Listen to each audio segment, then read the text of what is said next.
POP വന്നതിന് ശേഷം എനിക്ക് മാനസികമായി വളരെ ഞാൻ ഇമ്പ്രൂവ് ആയി. അത് എങ്ങനെ സംഭവിച്ചു എന്ന് പറഞ്ഞാൽ അതും ഒരു അത്ഭുതം. എനിക്ക് മാനസികവും ശാരീരികമായിട്ട് എല്ലാം ബുദ്ധിമുട്ടായിരുന്നു. ആരും സപ്പോർട്ട് ഇല്ലാത്ത മാതിരി എനിക്ക് തോന്നിയിരുന്നു.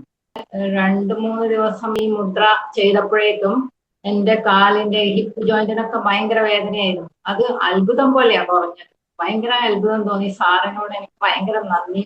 പിന്നെ സാറ് ഈ പറയുന്ന കാര്യങ്ങൾ, ഒരുപാട് കാര്യങ്ങൾ ചേർത്ത് വളരെ ഈസിയായി പറഞ്ഞു തന്നത് കൊണ്ട് നമ്മളെ പോലെയുള്ളവർക്ക് വേഗം മനസ്സിലാക്കാൻ പറ്റി. എല്ലാം ശരിക്കും ചെയ്യാൻ പറ്റി. POP വന്നതിന് ശേഷം എനിക്ക് മാനസികമായി വളരെ ഞാൻ ഇമ്പ്രൂവ് ആയി. അത് എങ്ങനെ സംഭവിച്ചു എന്ന് പറഞ്ഞാൽ അതും ഒരു അത്ഭുതം. സാറിന്റെ എല്ലാം ചേർത്ത് വെച്ചുള്ള വളരെ ഈസി മെത്തേഡ് കൊണ്ടാണ് എനിക്കത് എല്ലാം മനസ്സിലാക്കാൻ പറ്റിയത്. പിന്നെ ഈ POP വന്ന ആർക്കും നഷ്ടമില്ലാന്ന് എനിക്കും പറയാനുള്ളൂ. എല്ലാവർക്കും ചെയ്തു കഴിഞ്ഞാൽ ഭയങ്കര നല്ല ആരോഗ്യത്തോടെ പോകാൻ പറ്റും.